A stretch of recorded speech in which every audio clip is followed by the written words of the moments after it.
Next on Growing Chatham, we are going to visit two farms, one in the Siler City area and one in the Pittsburgh area.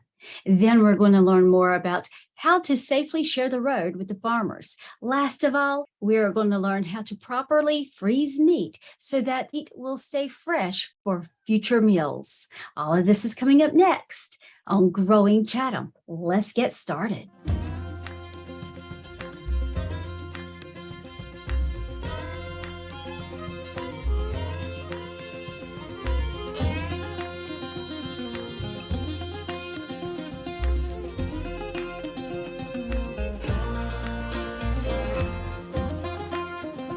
Welcome to Growing Chatham. I'm Tiffany Hancock, Marketing and Media Support Specialist for North Carolina Cooperative Extension Chatham County Center. This month, we are going to visit two Chatham County farms. Our first stop will be at Woodland Farm, right outside of Pittsburgh. So let's go check out what they have to offer and take a tour of their farm. We're here at Woodland Farm with Catherine Beckerdite, owner of Woodland Farm.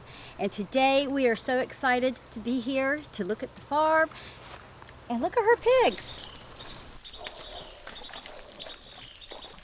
They're really cute, aren't they?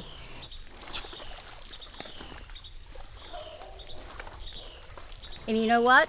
It's October, so that means the state fair is coming up. Do you like the state fair? Love the state fair. Go every year. Yeah, I love the state fair food. How about you? Oh my gosh, I can't get enough. What's your favorite? Bacon. Bacon. Bacon. Bacon's good. Bacon. Don't you have bacon? I do. We sell bacon off the farm. We sell it at Moore Square Market in Raleigh, and we're local now at Pittsburgh Feed in downtown Pittsburgh. That is great to know. That is really great. I did not know that. So what is your favorite way to cook bacon? I have our candied bacon. Ooh. A little piece for you to try. Oh, thank you. Candied with our Woodland Farm bacon and local honey. It's the best way to have it. Oh my, Good stuff. this is really good. Well, how can folks find you if they want to order bacon from you, or maybe even get the recipe and how to make this? Folks can find me via email. I can be reached at woodlandfarmnc@gmail.com, via Facebook or Instagram at woodlandfarmnc, or on the phone at 984-254-3543. Call me anytime. I'm usually out doing chores and love the interruption. Thank you. This is delicious. Yes, and so the NC Farms app can connect people to you, because all they have to do is pull up the app and they can just hit a button and they're able to call you or visit your website, or they can even get the directions to your farm after they talk to you to schedule a time to come out. Absolutely. If they search for pork, lamb, woman-owned farm, or Woodland Farm, or even Chatham County, they'll be able to find us really easily. So, well, thank you. You're welcome. Can we take a tour of the farm? Absolutely. Let's go take a hike. That sounds good.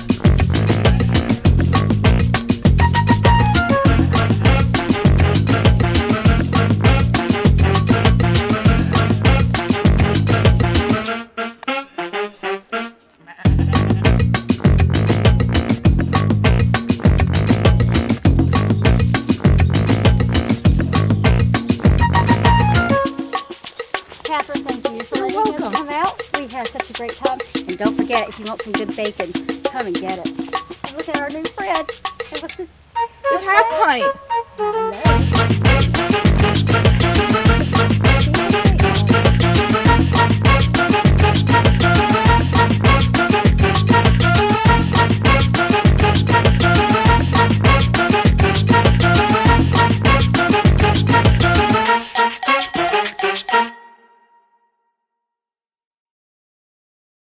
Now we're going to take a tour of Little Way Farm and to find out more about their first Saturday events.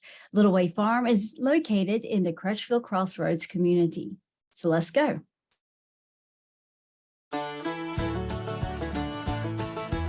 We're Joe and Michelle Sroka, and we run Little Way Farm in Chatham County. We're just finishing up our 5th growing season here, and we try to follow regenerative practices and mimic natural systems as best that we can. We're raising beef, pork, chicken, we do eggs and turkeys as well. And just a couple months ago, we rolled out first Saturdays on the farm, so between 10 to 1 on Saturday, you can come visit the farm, shop in our new farm store, walk the farm, we'll do tours, you can see the animals and meet our family on those Saturdays. This is the porch of our farm store where we host our first Saturday of the month gatherings. A good friend of ours, Logan Parker at Heirloom Builders, built this for us, and we tried to reuse materials from the farm as much as we could. So the outside of the building is oak boards that were grown and milled here and ripped off of another barn on our property. We tore those out, pounded the nails out, and got to reuse them for this project. So we have a lot of fun here in this space, hosting folks on first Saturdays. We do a lot of family gatherings here. And then we also do all of our order fulfillment for shipping and regional pickups, and our home delivery all happens out of this same space. So we're really excited about the functionality of it and getting to share this space with the community. We're hoping to do some on-farm dinners in the future, so continue to follow us and look out for those types of events. But we just thought we'd give you a brief look inside and see what our store looks like in anticipation of you guys coming and paying a visit soon.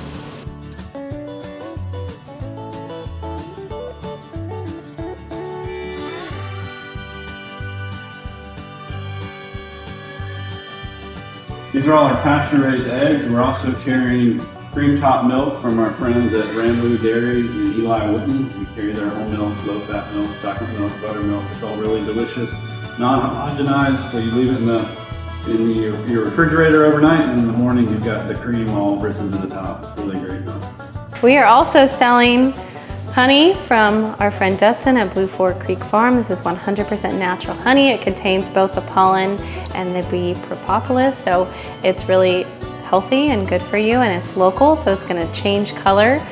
The way that you know that it's natural actually is it will eventually crystallize, and this tells you that it's actually raw honey. The way that you fix this is you just stick this in a pot of warm water and it will liquefy again. Okay, but you can also see the color variation, and honey is going to change color throughout the seasons as the bees find different sources of pollen. So especially in the late summer and fall with goldenrod, it's going to get a really nice deep amber color to the honey. Okay. We also sell Lindley Mills flowers. So for those of you who know, Lindley Mills is, I think, an 8th or 9th generation mill in Graham, North Carolina, and it's all organic.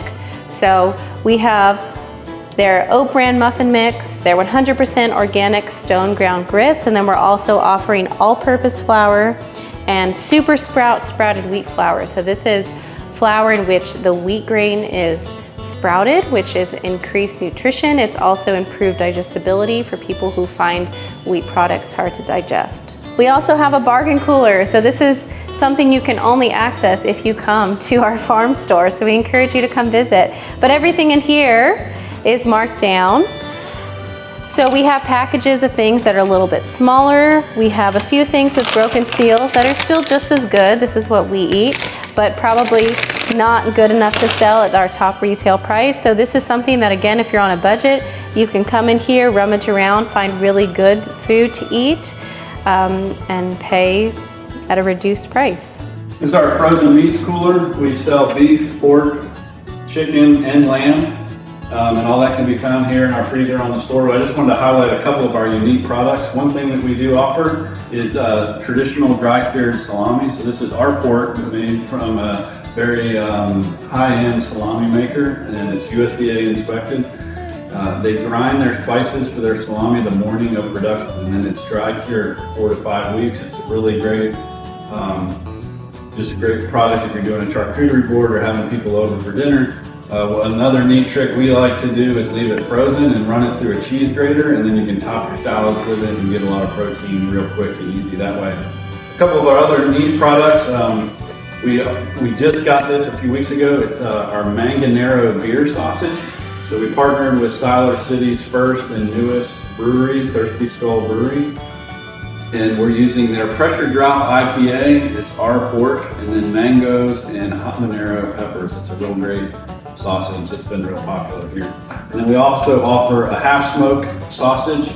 It's kind of unique. A lot of farmers in the area have a beef product or a pork product, but this is a beef and pork sausage with freshly ground spices, mustard and garlic, paprika.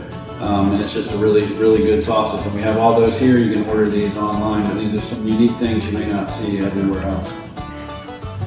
You can find our products online on our website at littlewayfarmsilercity.com. We offer on-farm pickup as well as regional deliveries in the area, and then we also offer home delivery from Raleigh to Winston-Salem. Thanks for watching this.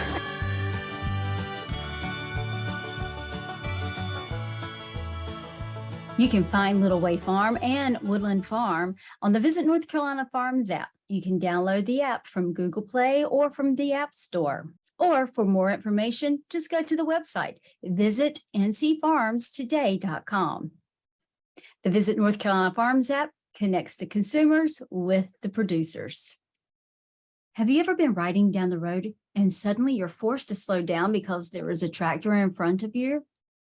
And then you look in your rear view mirror and the person behind you is driving recklessly, trying to pass, swerving in and out of traffic. Well, folks, it's time to slow down and share the road with the farmers who drive these tractors. I know it's an inconvenience. Everyone's in a hurry. Everyone needs to get somewhere. But personally, I'd rather arrive to my destination a minute late than not arriving at all. So let's find out more about how to navigate the roads when you share the roads with farmers driving farm equipment. Welcome to Homegrown. As we welcome more families into North Carolina as places like Raleigh and Charlotte continue to expand, we're starting to see a bigger problem with roadway safety as it relates to agriculture. In North Carolina, agriculture is a big deal with nearly $98 billion being contributed to our state's economy every year. That includes the food that we eat, the timber that goes to our houses, and even the clothes on our back. Agriculture literally touches nearly every part of our lives every day. So in North Carolina, we have about 1,000 accidents that have occurred within the last 5 or 6 years. And most of those incidents are occurring in some of our areas that are more suburban. Johnston County is one of the fastest growing counties in North Carolina, and that's where our family farms. And so we're increasingly seeing more traffic. There are thousands and thousands of cars that go up and down the road that our farm is on every day. So it's important that if we're in those areas that are closer to our bigger cities, but still have a strong farm presence, we need to make sure that we are aware of the equipment that we are going to see on the roadway. So we kind of know when not to move equipment. You know, we try to avoid the rush hour in the mornings. You know, we try not to move when school buses are out. Some folks, there's less traffic at night and they'll move at night. So just try to miss all the folks on the road. But I mean, from sun up to sundown, there's equipment on the road. And I mean, they're moving from one farm to the next very heavily, especially the spring and fall. That's when you're going to see a lot of equipment on the road, and all throughout the summer. So there's been some data generated by the UNC Highway Safety Center, and the most common month for crashes involving agricultural equipment is May. The most common time of day is between 2 and 6 p.m. And if you think about that, May will be the springtime when the equipment is out on the road. People are not used to seeing it after coming through the winter. And then in the afternoon, you could have people in a hurry to go pick kids up, get home from work. So when a person encounters agricultural equipment on the highway and they might not be used to it, that's the first thing they're going to notice is the size of the equipment. It can go from white line to white line on a 2-lane highway. Some of this equipment, whether it's big or small, is going to have blind spots. So the operator can't see you when you get right up on them. What they can probably expect is most likely that piece of equipment is only going to go a few miles before it gets off the road into a field or turns onto another road. You need to make sure that you're staying a couple hundred feet back from that farm equipment and that you're only passing in a safe area to do so. But they can expect that vehicle to give them indications when it's safe to pass them. We're on broken yellow lines and my guys pull over. If you take a look and you feel it's safe to pass, come around. The second thing they need to realize is that this piece of equipment is going to be moving slowly. Most agricultural equipment is going to be traveling less than 25 miles per hour. But it happens so much faster when vehicle operators running 50, 60, 70 miles an hour, we're running 25. So you close the gap quite a bit faster on a piece of farm equipment than you close the gap on another vehicle. So it's extremely important that the motorists are paying attention, they recognize that there's a slow-moving piece of equipment on the highway, and they slow down, and then finally, be patient. Be patient on the highway, realize that that person operating the tractor is out there, they're trying to grow the crops to feed and clothe us here, and they're just trying to get to the next field. So be patient and take your time and safely operate around this equipment. Do you remember when the COVID pandemic first hit? Mount Air was gracious enough to provide bulk chicken sales. I went out there, my family went out there, and we bought chicken in bulk. I would take the chicken home and divide it up and put them in the freezer for future meals. But as time went on, I started to notice ice on my chicken, and they tasted freezer burnt. How could this be? They were in the freezer for just a short time. We'd like to share this video about the proper way in freezing your meats so that they will last longer in your freezer. Some meat and poultry manufacturers are selling bulk amounts of product directly to consumers. Raw poultry and other raw products, they need to be handled as carefully as possible to prevent foodborne illness. If you are making these bulk poultry or bulk meat purchases, there needs to be certain considerations that you take so that we can ensure that the food is handled as carefully as possible. Store your raw poultry in the refrigerator at 41 degrees or below. This will maintain the quality for about 7 days. If you have cooked poultry, store it at 41 degrees or below. This food should be eaten within 7 days. Frozen food can be stored indefinitely, but you'll see the quality decline over time. If you are interested in freezing your poultry after that bulk purchase, you need to do this as soon as possible. When you are starting to prepare to freeze your poultry, make sure that you're working with clean hands, clean utensils, clean equipment, and also a clean prep area. To prep freezing food, what you want to do is create multiple layers, and this is going to prevent freezer burn that we all don't want and also maintain that quality. So you want to take, for example, the poultry that you want to freeze. You're going to wrap it in either freezer plastic wrap or freezer paper first. So that'll be the first layer. The second layer is you're going to want to wrap it in foil. And then you're going to want to store that in either a plastic freezer container that's appropriate or a freezer bag.